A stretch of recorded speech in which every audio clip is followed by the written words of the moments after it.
Isso. Então, o tema de hoje é terminar essa parte de coerência, né? Interferência. Eu não sei se vai dar tempo de ver o finalzinho do capítulo em que ele fala de espectroscopia transformada de Fourier. Não sei que eu... Sei lá, no livro do Fowles ele fala muito rapidamente. Eu queria talvez falar um pouco mais, ou deixo isso para depois.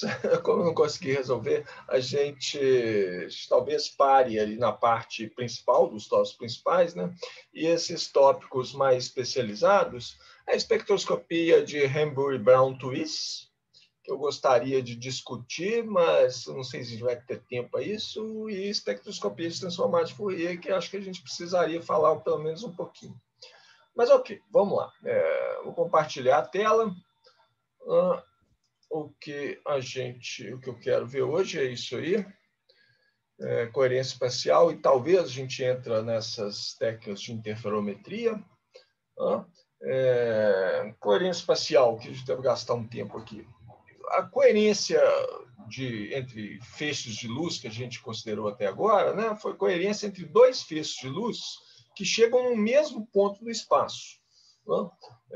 Então, a gente tinha uma fonte de luz, ela dividia em dois, eu tinha luz chegando no mesmo ponto do espaço por caminhos diferentes, uma luz que vinha da mesma fonte.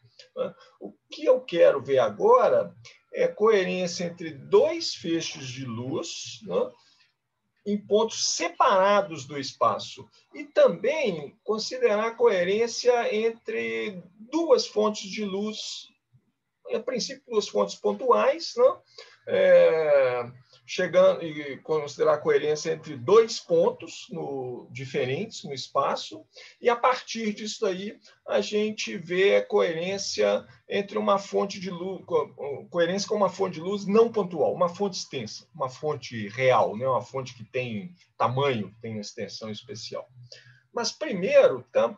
Vamos ver algumas definições, considerando ainda uma fonte de luz pontual, para ver qual a coerência que a gente está querendo, que grandeza que é que a gente precisa calcular. Né? Então, essa figurinha aqui é representativa do que eu quero falar. Eu tenho uma fonte de luz pontual ainda, só, por enquanto, uma fonte de luz só, S, e eu tenho três pontos marcados aqui no espaço, P1 e P2, que estão à mesma distância da fonte S, e um ponto P3, que está a uma distância um pouco maior, mas na mesma direção do ponto P1. Tá? Então, eu vou supor que a nossa fonte de luz S ela é quase monocromática, no mesmo sentido da fonte de luz que a gente viu na aula anterior. Né? Essa fonte S aqui, ela me fornece um campo elétrico que eu posso escrever como sendo um E0 exponencial de menos I ômega t, falar uma fonte monocromática, né? Mas ela tem uma fase também, um E aí φ de t, e esse φ de t, a fase da fonte, ele muda aleatoriamente, mais ou menos aleatoriamente, né? A fase, essa fonte φ de t, ela pula de valor, né? Aleatoriamente, mas de uma forma sistemática, cada intervalo de tempo tal zero. Esse tal zero é o que a gente chama de tempo de coerência da fonte, né? Vamos lembrar o que já tinha um exemplo. Assim, não é isso que eu quero mostrar. O que eu quero mostrar é essa outra figura aqui, ó. Essa aqui, né? Isso aqui me mostra como que a fonte, vou colocar ela pequenininha, foi uma figura que a gente viu na aula passada, essa de cá, né? Isso me mostra como que essa fase φ de t muda no tempo. Um exemplo, né? Porque isso aqui é a fase φ de t, né? No eixo vertical, em função do tempo. A cada intervalo de tempo tal zero, a fase dá um pulo. Para onde que ela vai é um tanto aleatório. Não? Pode qualquer valor entre 0 a 2π. Então, isso aqui é um exemplo nesse sentido. Né? Ela pula desse alguma coisa entre π e 2π, para alguma coisa entre 0 e π, e aí sai por aí pulando. Mas esse tempo tal zero, o tempo em que a fase fica num valor constante, é o que a gente considerou como tempo de coerência da minha fonte S. No caso de uma fonte real, né, eu não vou ter uma situação assim, não é um intervalo de tempo fixo tal zero que a fonte muda de fase. O intervalo de tempo que a fase fica constante, antes de pular para outro valor, ele varia um pouco, depende da estatística da fonte. Né?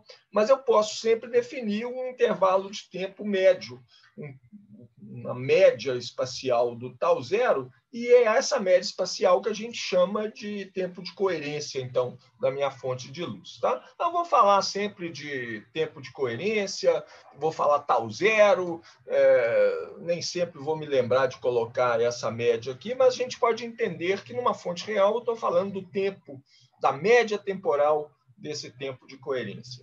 Outra observação aqui, né? Eu não coloquei a parte espacial, E, I, K, escalar, R, está subentendido aqui, eu estou falando só do campo elétrico gerado pela fonte.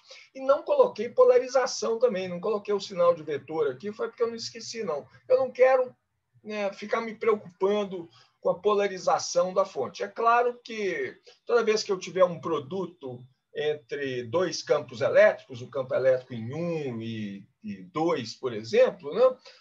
Que vai aparecer aqui como E1 vezes E2, modo só, se eu estou preocupado com polarização, se eles estão bem afastados mesmo, eu tenho que fazer o produto escalar de E1, produto escalar com E2, então a parte que for perpendicular entre si vai sumir. Tá? Mas, por enquanto, para simplificar as equações aqui, eu não estou levando em conta a polarização.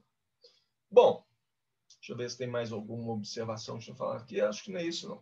Ó, os pontos P1 e P2, então, né, estão na mesma distância da fonte S, e o ponto P3 está na mesma direção do ponto P1, um pouco para frente. Né? A única diferença de P3 para P1 é que P1 está um pouco mais longe. Né? A distância... Deixa eu ver aqui mesmo. A distância entre P1 e P3, né? Eu posso chamar de R13, né? Isso significa que o campo elétrico que chega em 3, né? Ele é um pouco... ele está um pouco atrasado, né? Em relação ao campo que está em P1. A gente definiu na aula passada também um comprimento de coerência, né? Baseado nesse tal zero, eu posso definir o comprimento de coerência. Comprimento de coerência, acho que a gente chamou ele de LC, né? LC, comprimento de coerência LC, que vai ser a distância que a luz percorre durante esse tempo de coerência. Então, é um C vezes tal zero, ou, né, se eu quiser ser mais preciso, uma fonte real, é C vezes o valor médio de tal zero. Por que eu lembrei desse comprimento de coerência agora? Porque eu quero comparar essa distância entre o ponto P1 e o ponto P3, esse R13, eu quero comparar isso com um comprimento de coerência. Se R13 for... se R13 for muito maior do que o comprimento de coerência, então eu não vou ter coerência entre P1 e P3, vou ter pouca ou nenhuma coerência. Né? Se a distância R13 for pequena comparada com esse LC, com esse comprimento de coerência, então aí eu tenho uma coerência maior. Bom, eu posso passar isso para os tempos, né? Vou ter que mudar aqui, senão vou rabiscar demais aqui, né? Eu posso definir o intervalo de tempo entre a onda que chegou no ponto P1 e a onda que chegou no ponto P3. Eu tenho a distância de P1 a P3, que é o R13. Então, o tempo que leva para a luz ir de 1 até 3 é essa distância dividido pela velocidade com que ela anda, né? Então, eu posso, em vez de comparar comprimento de coerência com a distância entre P1 e P3, eu posso comparar esse tempo T13 com o tempo de coerência, com o tal zero. Não? E aí eu posso falar se tenho coerência ou não. Por quê? Porque o campo elétrico que chega no ponto P1, né, o E1, no instante de tempo T, ele vai ser igual ao campo elétrico que chega no ponto 3, no instante de tempo que é T mais esse T13. A luz leva um tempo maior para chegar lá. Né? O campo elétrico que eu tenho em 1 no instante T é o campo elétrico que eu vou ter em 3 no instante de tempo posterior. T mais T13. Então, se esse T13... vamos colocar palavras aqui. Se T13 for muito maior do que o tempo de coerência tal zero, leva um tempo muito grande para chegar lá, então eu tenho pouca ou nenhuma coerência. Né? Muito maior, então não tenho coerência. Não há coerência entre os pontos entre P1 e P3. Se for o contrário, né? Se o T13 for muito menor do que o tempo de coerência tal zero, então eu tenho alguma coerência, ou muita coerência. Né? Eu vou colocar, eu tenho coerência. Né? Não, alguma coerência mesmo. Né? Porque é muito menor, mas é diferente. Né? Então, alguma coerência eu vou perder, alguma coisa pode ser. Se ele for muito menor que tal zero e a fonte estiver pulando daquele jeito, eu tenho coerência, né? Porque o campo vai ser o mesmo nesse intervalo de tempo lá. Então, vou deixar aqui, eu tenho coerência. Tá? Ou alta coerência entre... Né? Vamos colocar um adjetivo, alta coerência. Né? Entre P1 e P3. Ou o campo elétrico E1 e E3, né? No instante de tempo posterior. O campo elétrico no ponto 1, o campo elétrico no ponto 3.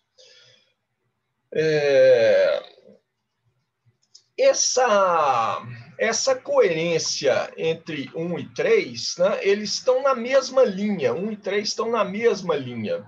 Então, essa coerência entre 1 e 3, eu vou chamar de coerência...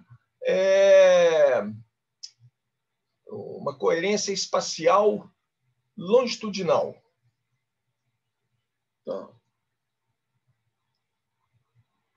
coerência entre P1 e P3, como eles estão na mesma direção, então isso são pontos diferentes no espaço. Né? Então, é uma coerência espacial longitudinal. É um ponto mais longitudinal, é um ponto mais na frente no caminho da minha onda. Vamos voltar lá na figurinha aqui para a gente lembrar. Né? Eu estou conversando aqui sobre a coerência entre esse ponto P1 e esse ponto P3, né? Que estão a distâncias diferentes da fonte S, mas ao longo da mesma linha. Agora vamos falar da coerência entre esses dois pontos aqui, entre P1 e P2. Que do jeito que está aqui, eles estão à mesma distância da fonte S, não? Diferente, P1 e P3 estão em distâncias diferentes, estão à mesma distância, mas são pontos separados na direção transversal. Então, a coerência entre esses pontos P1 e P2, eu vou chamar de coerência espacial transversal. Vou mudar isso aqui, né? Uma coerência entre P1 e P2, vou chamar isso de coerência espacial transversal. E é com essa que eu vou querer trabalhar hoje. Transversal. Bom, esses dois pontos estão à mesma distância da fonte S. Se a fonte S for pontual, né? Se é uma pontual, os dois pontos estão à mesma distância, então a coerência entre P1 e P2 é absoluta. Não? O caminho até P1 é igual ao caminho até P2, né? O campo elétrico que chega em P1 é o mesmo campo elétrico que chega em P2 se eu tenho uma fonte pontual. Eu vou ter um problema se a fonte S não for pontual. Se a fonte S não é pontual, eu vou ter um grau de coerência que vai ser menor do que 1, entre E1 e E2. Ou porque a fonte tem uma certa extensão, né? Então vamos chegar no ponto P1, a luz que chega no ponto P1 percorre caminhos diferentes, a luz que sai de pontos diferentes da minha fonte, em relação à luz que chega no mesmo instante de tempo no ponto P2, né? E que luz que sai de pontos diferentes da fonte. Então, quero começar a considerar o efeito do tamanho da fonte de luz, né, sobre a coerência. Mas nós vamos devagar, tá? Então, primeiro eu vou considerar, em vez de pegar uma fonte extensa de cara, né, que é bastante complicado, vamos considerar duas fontes pontuais, tá? Então, vamos copiar mais um desenho aqui, ó. Duas fontes pontuais, uma fonte A e uma fonte B, tá? E vamos olhar a coerência em dois pontos espaciais diferentes, P1 e P2, né? Essa é a representação aqui, né? Então, agora eu tenho duas fontes, A e B, né? SA e SB, né? E eu quero olhar a coerência entre P1 e P2, campo elétrico que chega em P1, campo elétrico que chega em 2, né? E eu tenho distâncias diferentes, que é a conversa que eu estava falando lá, né? O ponto P1 ele está a uma distância R1A da fonte SA e a uma distância R1B da fonte SB, né? Coisa similar para o ponto P2. Todas essas distâncias são diferentes, tá? Isso é a primeira aproximação de uma fonte extensa, né? Assim, depois eu posso generalizar aqui colocando, né, fontes em toda essa região entre A e B. Eu separei a minha fonte em dois pontos ali. Muito bem, então eu vou supor, de novo para simplificar, que SA e SB, essas duas fontes aqui, são fontes iguais, elas são quase monocromáticas, daquela forma que a gente escreveu antes, né? O campo elétrico produzido por cada um delas tem a mesma amplitude, né? Varia no tempo com a mesma frequência, menos I ômega T, né? Mas tem uma fase aleatória, por isso que ela é quase uma fase que muda no tempo aleatoriamente, né? Por isso que ela é quase monocromática, né? Porque ela manda um pulso de onda com um seno que varia com frequência ômega durante um tempo tal zero e de repente ela pula, né? Começa a gerar um outro pulso com a mesma frequência ômega, só que fora de fase com o primeiro pulso e assim vai, né? Então essas fontes SA e SB emitem ondas desse tipo, mas são ondas que são incoerentes entre si, porque a frequência é a mesma, mas essa fase aqui, essa função, né, aleatória, que faz a fase mudar a cada intervalo de tempo tal zero, é diferente para cada fonte. A fonte A tem uma função φA de t e a fonte B tem uma função φB de t, né? O EB aqui vai ser a mesma amplitude, é zero, a mesma frequência menos I ômega T, mas a fase muda de um jeito diferente, e esse jeito que cada uma muda é completamente aleatório. Fora o fato de que eu posso caracterizar por um tempo de coerência que seja um tempo de coerência média tal zero, né? Que pode ser diferente para cada uma delas também, tá? Para cada uma das duas fontes.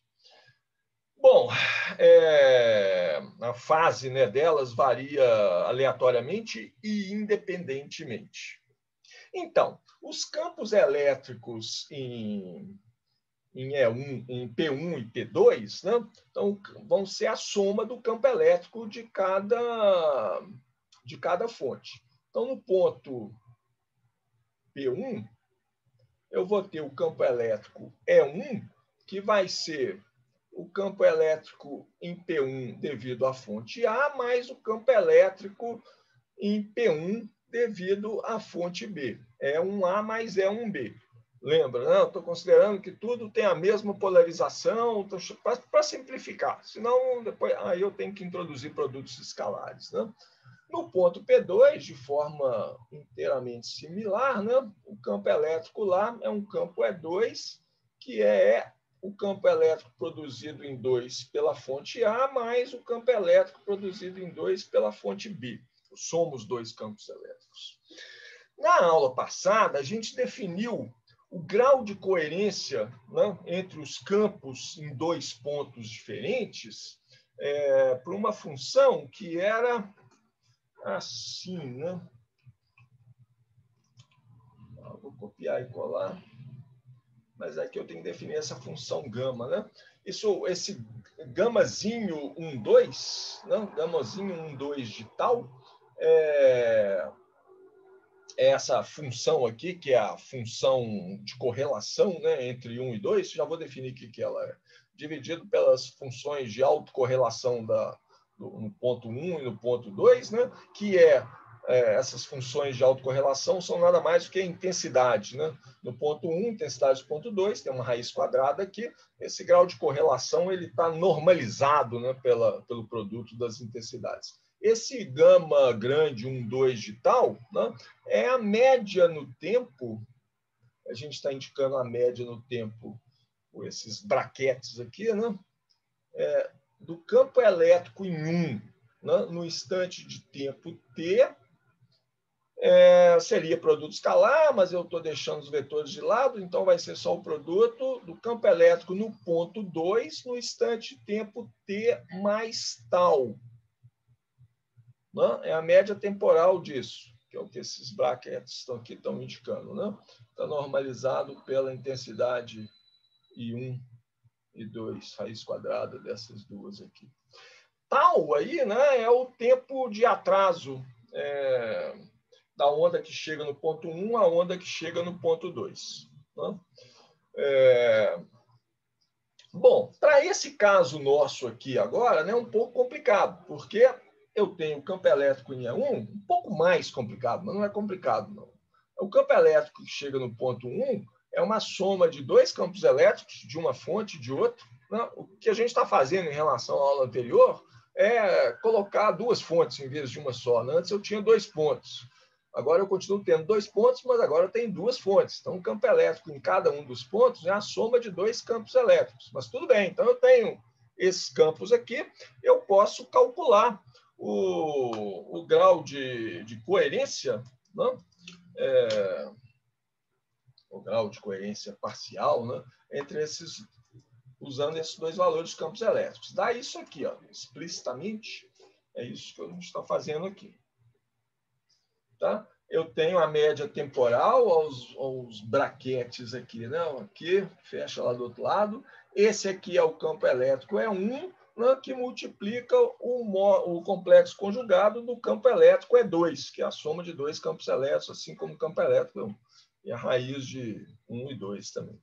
Bom, então aqui vai aparecer, na hora que eu fizer esse produto aqui dentro, né, dentro dessa média temporal aqui, vai aparecer produto de E1A com E2A complexo conjugado, produto do E1A com E2B complexo conjugado, E1B com E2A, E1B com E2B complexo conjugado.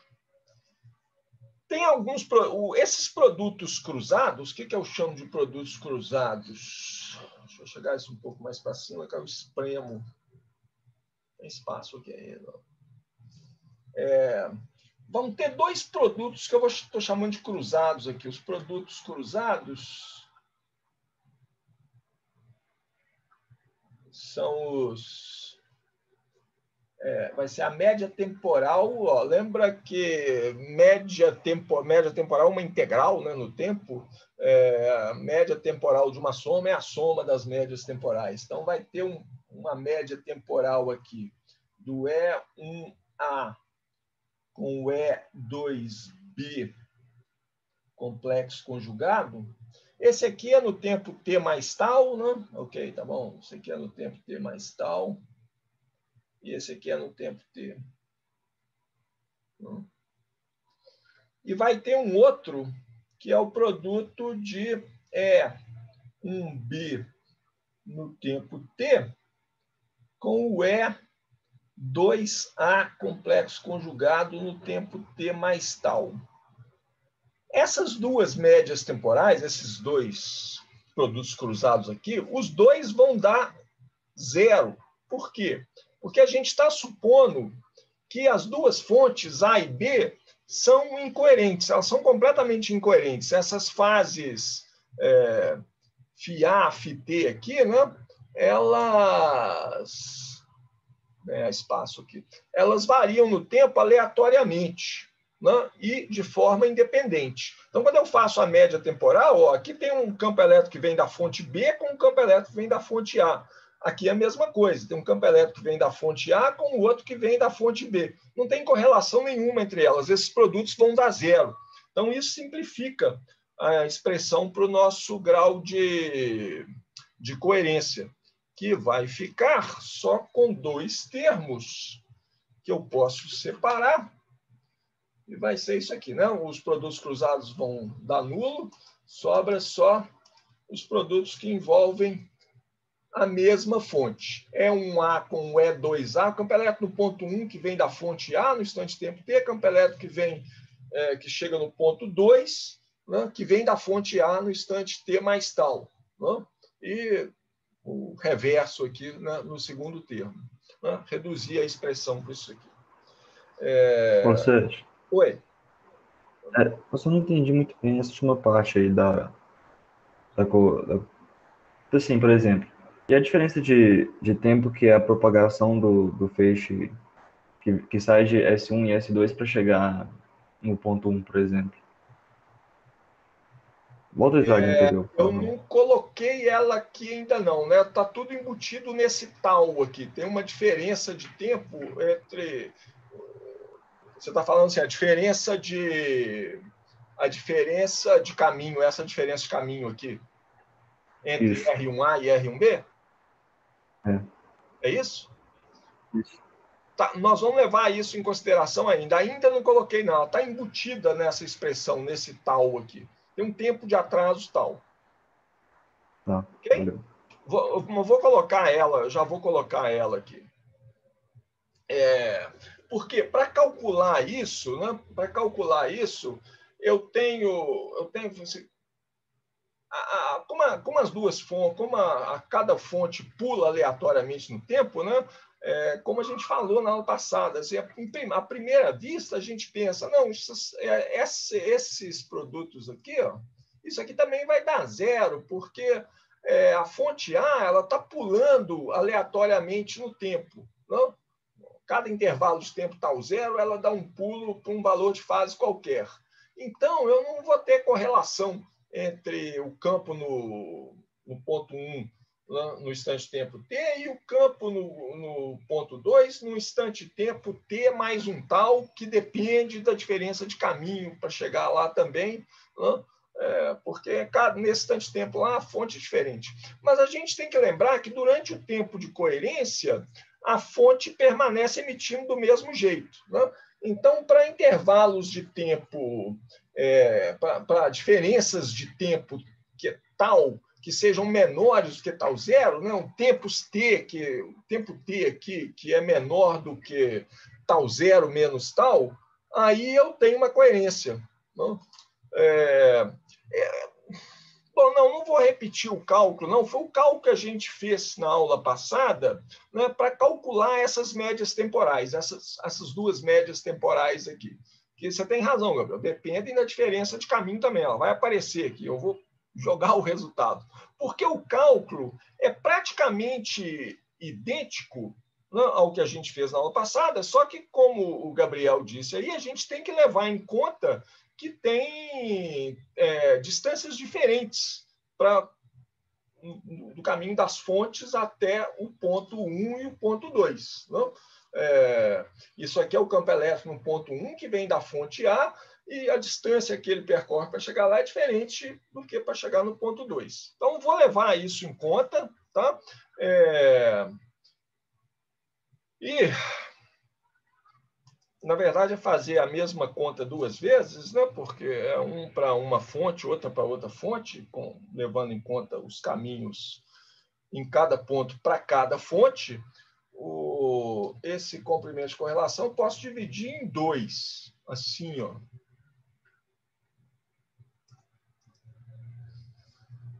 Então, meio de gama TA e meio de gama TB, onde esse gama de tal, ó, um gama de tal A e gama de tal B, né? Mas esse gama tal foi a coisa que a gente achou, mesma coisa que a gente achou na aula passada, né?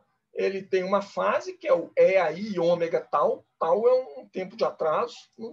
Tem um valor lá qualquer, mas tem uma frequência ômega aqui, e tem esse decaimento linear aqui, né? 1 menos tal sobre tal zero. É uma coisa que está entre 0 e 1 para o tempo tal aqui, né? Entre 0 e tal zero. Né? Se tal é 0, dá 1. Né? Esse fator aqui dá 1. Se tal for igual a tal zero, então esse gama, esse grau de correlação, dá 0. E para tal maior que tal zero, ele dá 0. Ele vai ser 0 em qualquer situação, né? Esses tal A e tal B que estão aqui, aí que está envolvido, que está escondida a diferença de caminho. São isso aqui, ó. Eu coloco isso. Tá? O tal A, ele depende, isso aqui é a diferença em tempo, né? R2A menos R1A dividido por C dá a diferença em tempo entre os dois, da onda que chega nos dois pontos, né? E sai da fonte A. E o tal B depende da diferença do caminho da fonte B até o ponto 2 e até o ponto 1. Né? Então, isso aqui é o tempo, diferença em tempo que leva para chegar do ponto 1 até o ponto 2. E tem mais um tal aqui, que é um tempo de atraso devido a qualquer outro fator. Tá? Esse tal eu posso acrescentar do mesmo jeito nos dois. É um fator de atraso que pode ter entre nos dois pontos devido a sei lá qual motivo. Né? Como a gente vai ver, a grandeza no final depende da diferença entre esses dois aqui. Então, esse fator de atraso comum aqui tal vai sumir. Né? Por quê? Por que interessa para a gente essa grandeza, o grau de coerência, né? É, em geral, uma grandeza complexa. Está claro aqui, né? Porque tem um E aí, ômega tal, aqui do lado de fora. Em geral, uma grandeza complexa. O que a gente está interessado é no módulo de gama 1, 2 tal. O que a gente quer é o módulo de gama 1, 2 de tal. Né? Então, eu tenho que multiplicar esse... Bom, ele pelo complexo conjugado dele mesmo, né? E tiro a raiz quadrada. Não preciso escrever isso, não. Né? É esse módulo que a gente quer. Então, vou fazer essas contas, tá? E a gente acha... Vou colocar o resultado primeiro, né? A gente acha... eu não vou fazer essas contas aqui, porque é uma contalhada grande, tá? Mas isso é uma conta que vocês podem fazer, né? O que eu vou fazer? Eu vou multiplicar esse cara aqui, né? Ele está expresso aqui, né? Onde esse tal A é isso de cá, né? E o gama, a função, é isso de cá. Tem que multiplicar essa função para tal igual a tal A, né? Com o complexo conjugado dela, mais essa função aqui, com tal igual a tal B, né? Essa função com esse tal A e esse tal B multiplicado pelo complexo conjugado dela mesma. Ok? Dá para ver mais ou menos o que vai acontecer, né? Aqui ó, aparece um E aí ômega tal A no gama de tal A, no gama de tal B aqui aparece um E aí ômega tal B, tá? Vai ter um vezes o outro, vai aparecer exponencial, complexo conjugado, né? Então aparece um termo que é o E aí ômega tal B menos tal A, com mais E a menos I ômega tal B menos tal A, que dá um cosseno, tá? Aparecem esses termos cruzados que vêm dessa coisa aqui. Não vou fazer essa conta, não, ainda mais que tem uma simplificação aqui. A expressão final é mais complicada que isso aqui, tá? Mas nessa expressão aqui, foi feita uma simplificação que é a seguinte: tal A menos tal B, ou tal B menos tal A, é muito menor do que tal A ou tal B. A diferença entre esses dois tempos, esse aqui e esse aqui, é muito menor do que qualquer um dos dois. Não? O que isso aqui vai dizer, na verdade, que o tamanho da fonte é pequeno comparado com a separação entre os pontos 1 e 2. Vou mostrar a figura para ver isso. Né? O que eu estou querendo dizer é que essa expressão aqui, eu desprezei todos os termos que têm uma diferença tal A menos tal B, tá? Eu cortei fora, muito menor do que tal. Eu considerei que tal A, que a diferença é muito menor do que tanto tal A como tal B. Eu estou falando que a diferença entre esses dois aqui é muito menor do que qualquer um deles individualmente. Né? Então, na verdade, eu estou falando que essa diferença de caminho, quando eu fizer um menos outro, né, esse tal aqui que é comum nos dois some, vai ficar essa diferença de caminho, R2A menos R1A, a distância entre a fonte A até o ponto 1 e o ponto 2, né, essa diferença, e a distância da fonte B até o ponto 1 e o ponto B, a diferença entre essas duas distâncias é muito pequena comparado com a diferença. Tem que olhar a figura, né? Tem que olhar essa figura aqui. Vou levar essa figura para outra página. Ctrl+C. Vou chegar aqui mais para cima e colocar, se eu coloco essa figura aqui um pouco menor.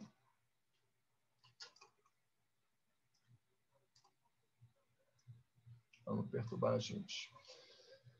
O tal A, vamos olhar o tal A. Tal A é a diferença entre esse caminho aqui, né, da fonte A até o ponto 2, e esse caminho aqui, da fonte A até o ponto 1. Tá? A diferença entre esse e esse caminho. A diferença entre tal A e tal B é a diferença entre esse caminho, né? A diferença da diferença entre os caminhos. Equivale a dizer que esse tamanho, a separação entre a fonte SA e SB, né, é pequena comparada com a diferença desses dois caminhos, esse e esse, ou esse e esse. Ok, vou deixar para vocês pensarem aqui. De qualquer jeito, a gente tem uma expressão aqui, né, para o módulo do grau de coerência, módulo ao quadrado do grau de coerência, né, porque aqui não tem tirou a raiz quadrada, não, é simplesmente o gama 1, 2 de tal, esse é o módulo ao quadrado, vezes o gama 1, 2 de tal complexo conjugado. Bom? Muito bem. O que tem de interessante nisso aí? O que tem de interessante é que o grau de coerência entre os campos nos pontos 1 e 2, os campos nesses dois pontos aqui, devido às duas fontes, ele depende do tempo de coerência das fontes, depende do tal zero, né, que aparece aqui, depende do tal zero, aparece aqui, vamos olhar isso aqui. Né?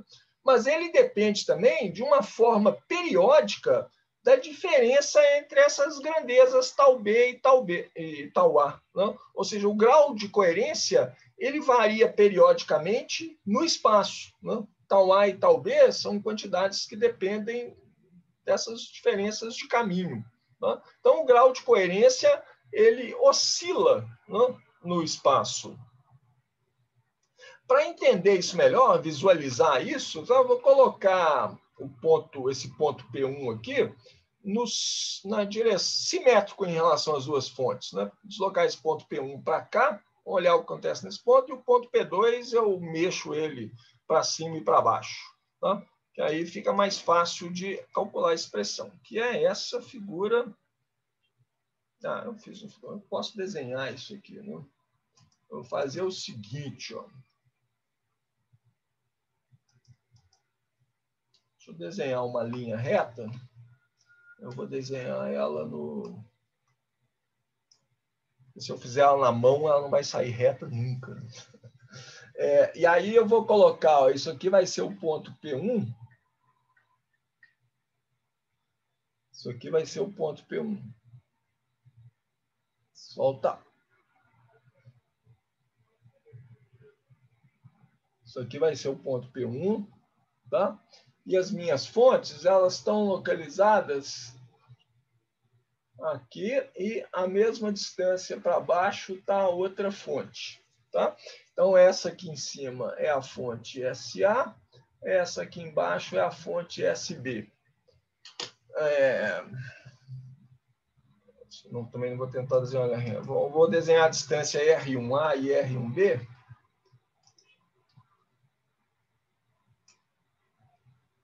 Copio essa linha aqui, agora eu ajusto. Eu jamais consigo fazer uma linha reta assim na mão. Copio isso, colo de novo e gero aqui para colocar a distância R1B.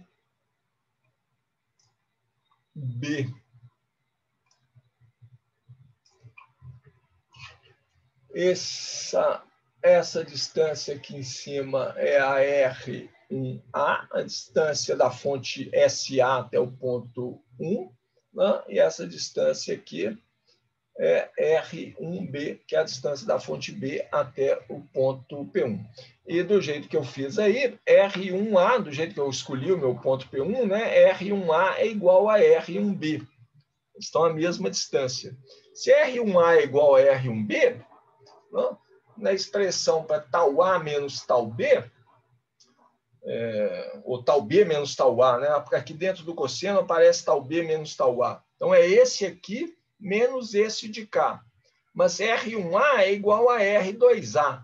Então, o tal A só é igual a essa diferença aqui comum tal. Então, quando eu fizer tal B menos tal A, esse tal some, sobra só isso aqui, ó, R2B menos R1B sobre C. Ou seja, para essa situação, em que R1A é igual a R1B,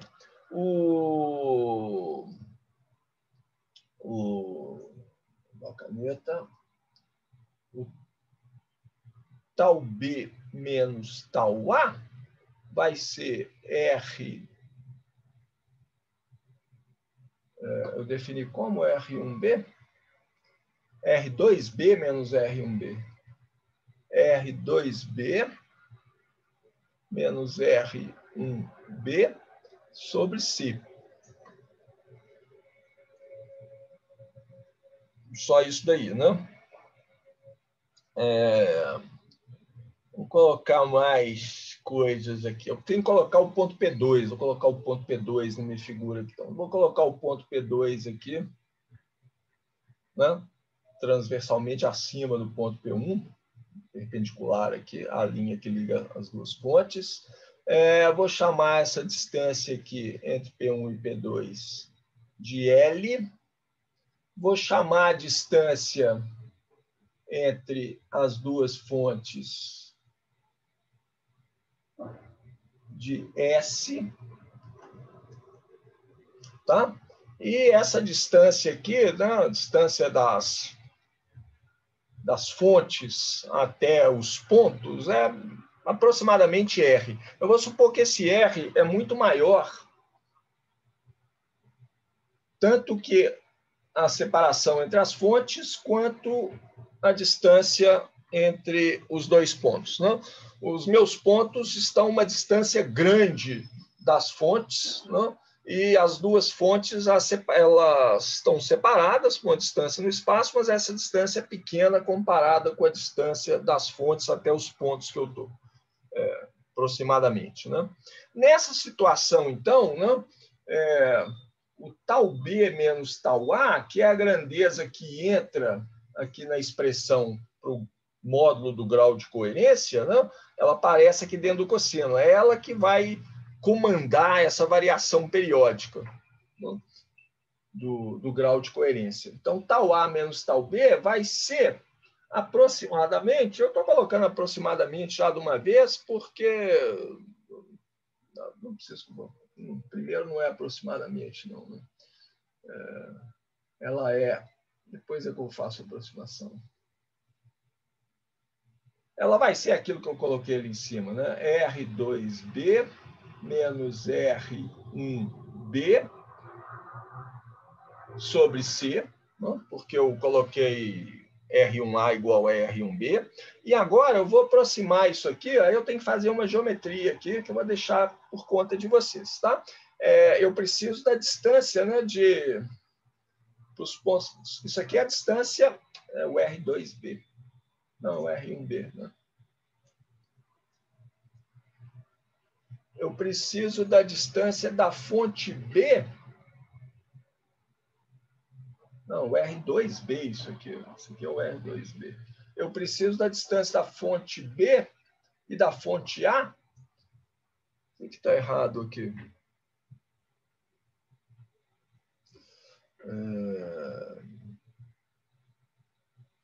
R1A eu fiz igual a R1B. Então, esse aqui sumiu. Então, R2B menos R1B.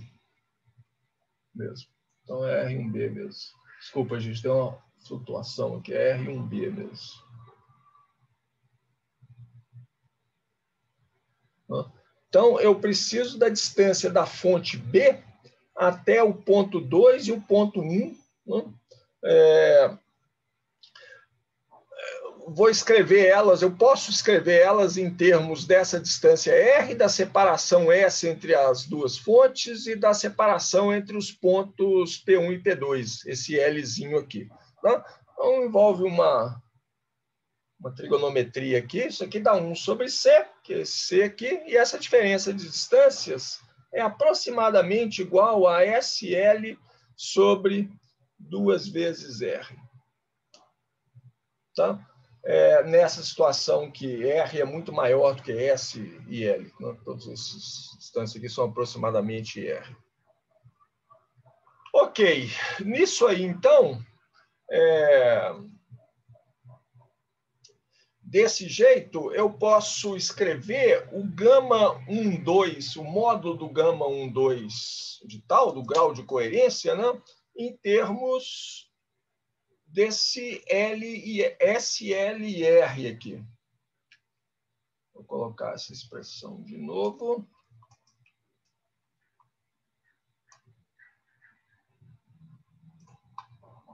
Vou chegar isso para cá, que eu quero colocar uma expressão para variação, um gráfico, né, dessa variação desse cosseno aqui oscilando.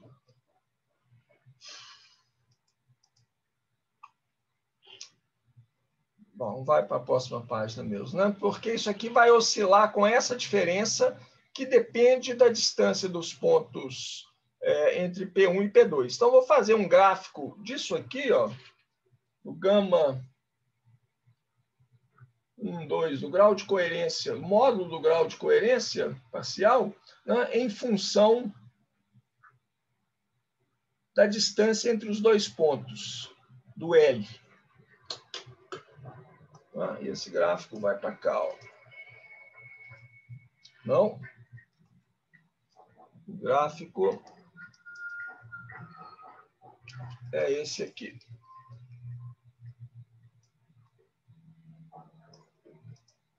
Olha, já estou anunciando o que vai acontecer depois, né? Aqui está a minha fonte SA, aqui está a fonte SB, mas assim, é uma aproximação de uma fonte extensa, né?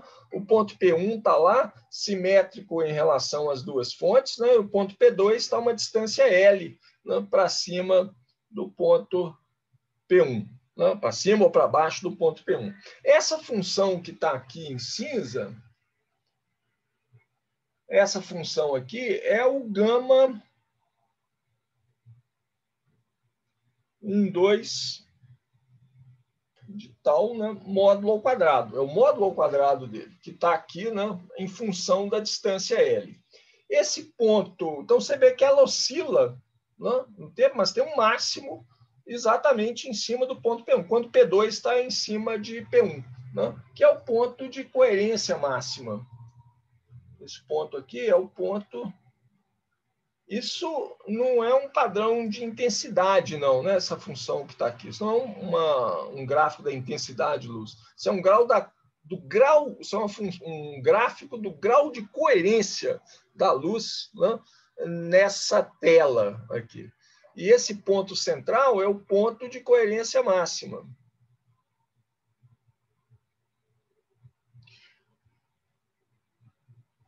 A região de coerência máxima, né, ela tem uma certa largura, né? De mais L até menos L, é onde eu tenho uma coerência grande, né? Eu tenho um ponto aqui que é de coerência, esse ponto a uma distância L a partir do centro, esse ponto aqui, a coerência é zero. E é fácil achar esse ponto de coerência zero, né? Ele está na distância L igual quando o cosseno for zero. Por isso que eu precisava da expressão. Eu vou levar essa expressão de novo, mais uma vez, para lá, ó, porque é bom ter a expressão da coisa na frente do gráfico, né? E ela cabe perfeitamente ali em cima. Eu estou fazendo o gráfico dessa função aqui. Quando é que eu tenho o grau de coerência nulo? É quando o cosseno de ômega t menos de ômega tal b menos tal a, quando esse cosseno der menos 1. Eu vou ficar com 1 menos 1. Quando que o cosseno dá menos 1? Quando o argumento é π. Né? É o primeiro ponto que ele dá. Então, quando eu tiver ômega que multiplica tal b menos tal a igual a π, né? É o ponto em que eu tenho o gama 1, 2 módulo ao quadrado, né? Igual a zero. Então, eu posso usar isso para calcular a região de coerência, onde eu tenho coerência grande. Né? O tal b menos tal a gente aproximou ele aqui, ó, tal b menos tal a, 1 sobre c, aproximadamente 1 sobre c, S, distância entre as fontes, L dividido por 2R. 1 sobre c, SL dividido por 2R. Então, isso aqui é 1 sobre c, S, vou fazer o S do mesmo jeito que eu tinha feito antes, né? S, L sobre 2R. E eu tenho ômega multiplicando isso aqui. E isso tem que ser igual a π. Agora, o ômega é 2πf, né, que é c sobre lambda. Ômega é a frequência angular, 2π vezes a frequência, e a frequência é a velocidade sobre o comprimento de onda, 2π sobre lambda, que multiplica 1 sobre c, SL sobre 2R. Isso aqui tem que dar π. Aí, C corta com C aqui. Vou cortar as coisas. C corta com C. Π com π. 2 com 2. Né? Eu chego no resultado que... de caneta. Eu chego no resultado de que... eu estou esquecendo de falar aqui. Esse L, esse aqui é um L específico, né? Esse aqui L é a variável, em função da qual eu estou fazendo esse gráfico. Eu estou calculando aqui, quando eu igualei isso a π, eu estou fazendo isso para um L específico. Eu estou querendo achar qual é esse valor que eu vou chamar de LT, onde a coerência vai para zero. Então, eu vou chamar isso aqui de LT. Então, LT, daqui eu tiro LT, né? Ele vai ser R, a distância dos pontos até as fontes, né? Vezes o comprimento de onda das fontes de luz, as duas têm a mesma frequência, têm o mesmo comprimento de onda, dividido pela distância entre as duas fontes pontuais, S. Ok? Isso aqui, então, me dá o tamanho da região onde eu tenho coerência grande. É o tamanho dessa região aqui, que dá 2LT, né? Eu calculei um desses dois pontos aqui. Eu botei isso aqui igual a zero, vou ter o grau de coerência igual a zero para mais ou menos π. Mais π, menos π. Não? Mas LT me dá tamanho da região onde eu tenho coerência. Então, eu chamo isso aqui de comprimento de coerência transversal. Se vocês lembrarem, era o que a gente queria calcular desde o começo lá, né? Comprimento de coerência transversal. O comprimento de coerência longitudinal, né? Aquela coerência entre os pontos 1 e 3, a gente tinha lá no começo, né? A coerência entre os pontos 1 e 3, que estão na mesma linha, eu chamei de comprimento de coerência, grau de coerência longitudinal, né, entre esses dois pontos, vai depender só dessa distância aqui. Se essa distância for muito grande, se for grande comparado com o comprimento de coerência, então eu não tenho coerência nenhuma, né? Se essa distância for pequena, eu tenho coerência. O comprimento de coerência transversal, que é esse que a gente estava querendo calcular, que depende, claro, da distância entre os pontos P1 e P2, e o que a gente viu é que ele é caracterizado, né, a coerência transversal é caracterizada por esse comprimento de coerência transversal. Para separações entre os dois pontos, entre P1 e P2, os dois pontos nos quais eu estou olhando coerência, separações que sejam pequenas comparados com esse comprimento de coerência transversal, que depende do tamanho da fonte de luz, né? Depende da distância entre as duas fontes pontuais, depende da distância que eu estou da fonte, né? E depende do comprimento de onda da fonte também. Para distâncias que são separações entre os dois pontos que são pequenas comparados com esse comprimento aqui, eu tenho coerência alta. Ela varia, claro, né, com a distância, né, de um ponto máximo até zero, exatamente naquela distância lá. Ok, eu posso escrever esse comprimento de coerência transversal, R lambda sobre S, em termos da separação angular entre as duas fontes, né?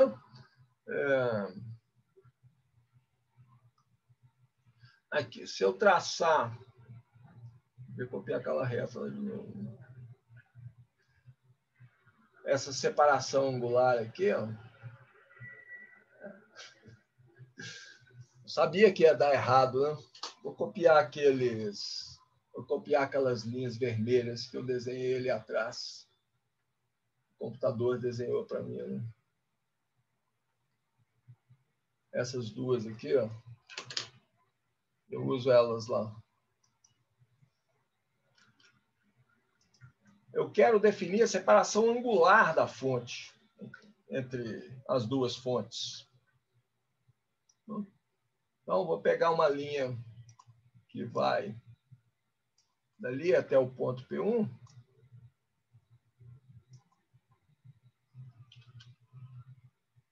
E essa fonte até a outra lá. Isso aqui me define um ângulo que eu vou chamar de θS,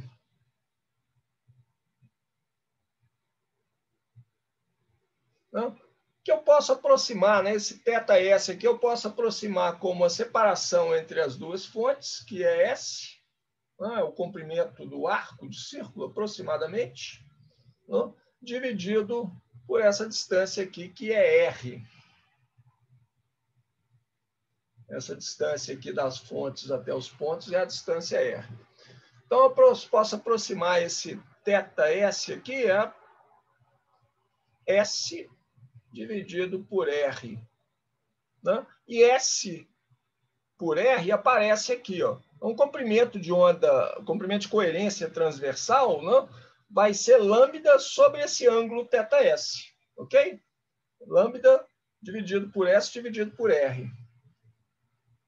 Comprimento transversal é o comprimento de onda da fonte dividido por S dividido por R, né? Ou seja, o comprimento de coerência transversal é lambda dividido por θS, onde θS é a separação angular entre as duas fontes S1 e S2. Não? Bom, Viu que eu já estou ficando com a tentação de falar de uma fonte grande, não? Que a ideia já está aproximada aqui. Não? Então, vamos imaginar agora que, em vez de ter uma fonte pontual, eu tenho uma fonte extensa com uma separação angular θs. Tá? A aproximação está aqui, né? Eu escrevi em função dessa separação angular por causa disso. O comprimento de coerência transversal é aproximadamente isso aqui. Depende do comprimento de coerência transversal de uma fonte extensa, ele depende do comprimento de onda, da onda emitida por essa fonte, né? Dividido pela separação angular dessa fonte. Mas não é exatamente isso, né? Eu tenho que fazer um cálculo exato para uma fonte de luz extensa. Ora, esse cálculo é complicado, né? Esse problema de calcular a coerência espacial entre dois pontos no espaço P1 e P2, né? Devido à luz que vem de uma fonte de luz extensa, seja uma lâmpada, seja o Sol, seja a Lua, qualquer fonte de luz, esse problema é complicado. Tem um jeito de fazer isso que é similar ao cálculo de difração, que a gente não fez ainda, né? A matéria não é o próximo capítulo, mas é uma matéria que vem logo aí, né? Daqui umas 2 aulas no máximo a gente está em difração. Existe um teorema chamado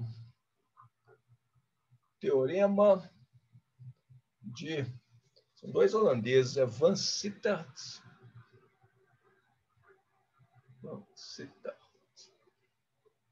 Acho que o Sittert tem um E também, ou não? Não, acho que não tem, não. Van Sittert e Zernike.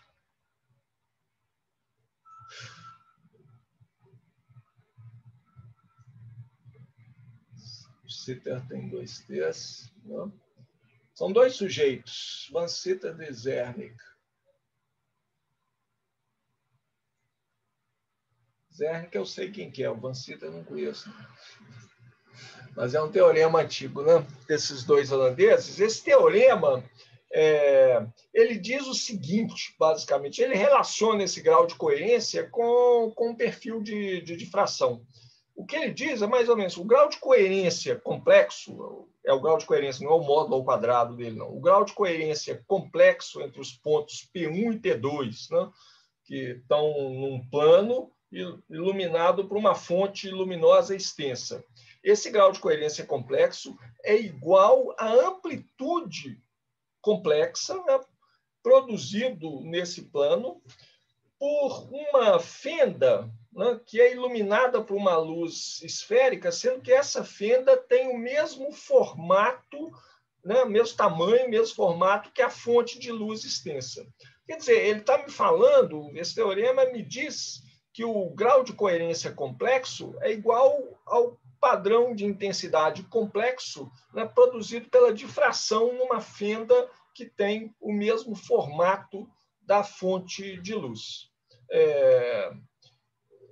Não consigo demonstrar esse teorema para vocês, né? E a prova é complicada, é uma matemática complicada. Mas ela está, quem tiver curiosidade, né, ela está no livro que eu diria que é a Bíblia da ótica, tá? que é o Born-Wolf.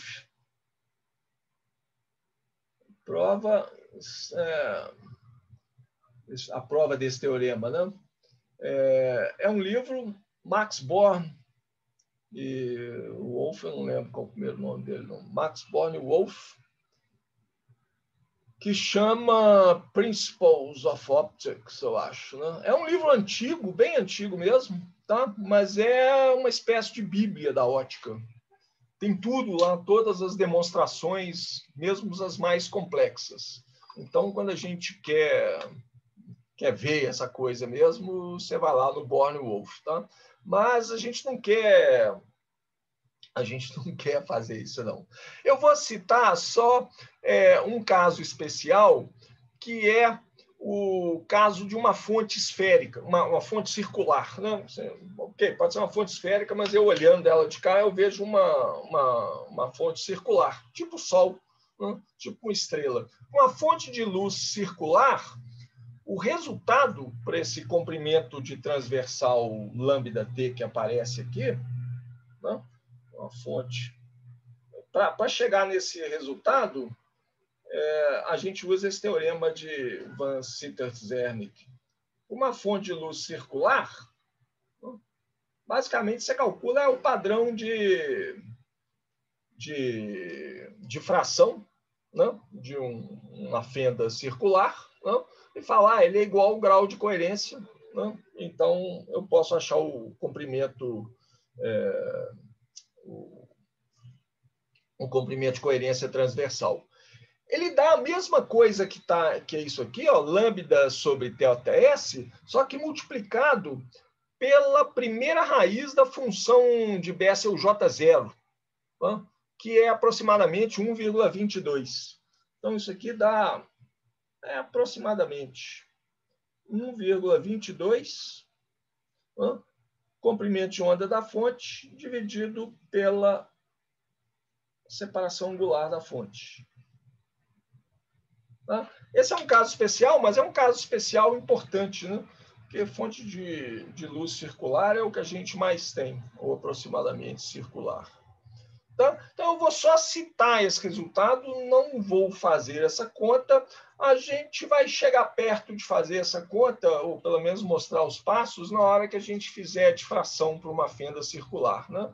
E o que eu estou anunciando é só isso aqui. Né? Esse fator 1,22 aqui é a primeira raiz da função de Bessel J0, que ela aparece nessa conta ali. Parece um raiz de J0 naquele ponto.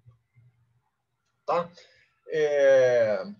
Gente, eu vou ficar por aqui, porque, como eu disse no começo, eu não quero entrar no espectrômetro de Hamburg-Brown Twist, que é uma coisa interessante e importante, e nem na transformada de Fourier, que também é uma coisa de espectroscopia transformada de Fourier, né, que também é uma coisa interessante e importante, porque assim, se eu for falar isso em detalhes, nós vamos gastar uma aula para cada uma delas. Eu não consegui fazer de um jeito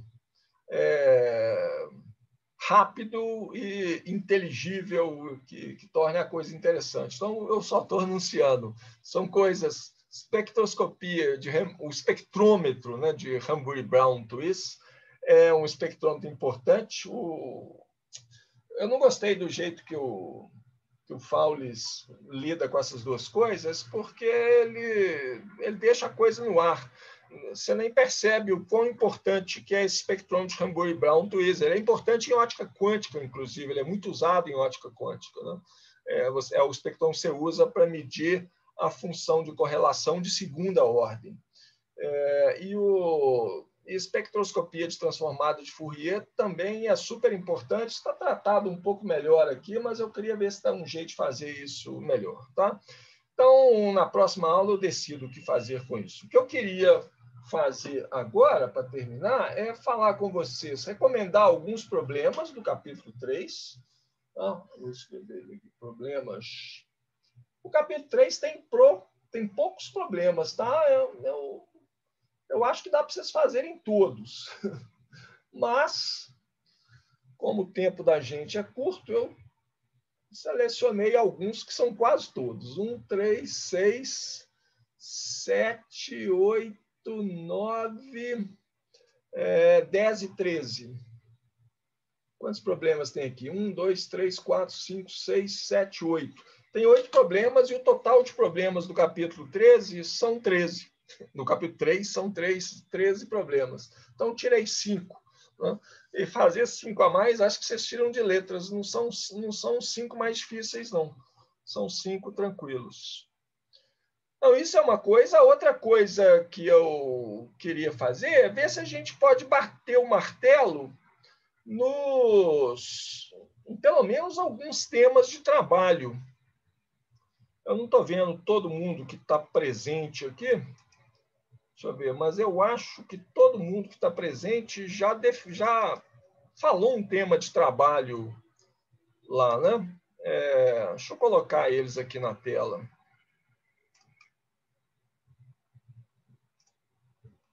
Os tópicos de trabalho já escolhidos, vocês estão vendo aí?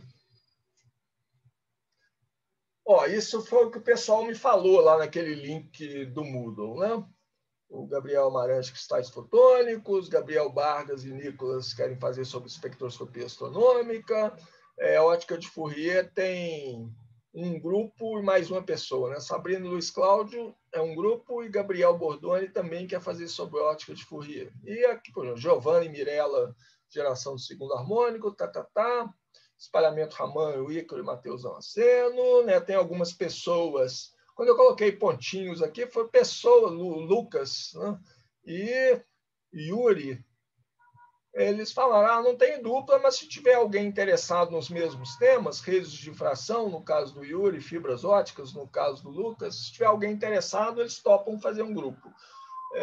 Tem outras pessoas que estão isoladas aqui que não falaram nada e tem essa turma aqui que não definiu ainda. Alguém dessa turma está aqui? Não, né? Bom, podemos bater o martelo nesses temas aqui? Vocês já começaram a trabalhar? Não, mas por mim pode bater o martelo. Tá bom. Então tá aí, eu vou pressionar as pessoas que não definiram ainda para fazer uma definição logo, né? Porque é do interesse de vocês mesmos, né? A gente não tem tanto tempo assim, não. É lá pela metade de março, né, que está programado entregar o trabalho. Eu defini uma data lá, 18 de março, não foi? A gente definiu, alguém me perguntou na aula passada, e a gente definiu, 18 de março. Entrega o trabalho escrito, e aí, no mesmo dia 18 de março, a gente começa as apresentações. Então, a gente tem menos de 2 meses, né, para fazer esse trabalho, e tem um carnaval no meio. Um carnaval que não vai ter carnaval, na verdade, vai ser uma semana boa para fazer trabalho, né? Não vai ter carnaval no sentido que não vai ter bloquinhos desfilando na rua, mas vai ser recesso da universidade. O calendário da universidade já tinha sido definido com um recesso, né? E eu sou obrigado a obedecer o calendário. Se eu falasse, não, vou dar aula, não vai ter carnaval mesmo, está todo mundo por aí, eu dou aula. Se um de vocês achar ruim, a aula não vale nada e eu levo uma repreensão formal, né? Então, o melhor é a gente obedecer o calendário ao pé da letra. Bom, mas não sei se vocês vão querer fazer no carnaval. Bom, gente, vou parar aqui então, tá? Sugiro que comecem a trabalhar nos trabalhos, né? Perguntas, claro, estou à disposição para vocês tiverem alguma dúvida, alguma pergunta, indicação de bibliografia. Dá uma lida primeiro nas coisas, pesquisa material, né? Decide em que nível que vocês vão fazer. Qual é o nível que eu estou pedindo para os trabalhos? É um nível que a gente consiga entender. A gente sou eu e os colegas, tá? Então, vamos fazer um trabalho que vocês estão ensinando alguma coisa para os seus colegas. Tá? É o melhor jeito de definir o nível do trabalho. E a gente aprender alguma coisa. A ideia é que todo mundo aprenda, né, sobre esses temas aí. Ok, então, gente. Vamos parar por aqui, então. Parar de compartilhar a tela. Voltar aqui. Alguma pergunta? Alguma dúvida? Todo mundo feliz, né? Então, vamos lá voltar ao trabalho. Tem muita coisa para fazer, né? Gente, um abraço virtual para vocês. Bom final de tarde. Bom trabalho. Bom fim de semana. Obrigada, tchau. Até semana que vem. Abraço. Bom fim de semana.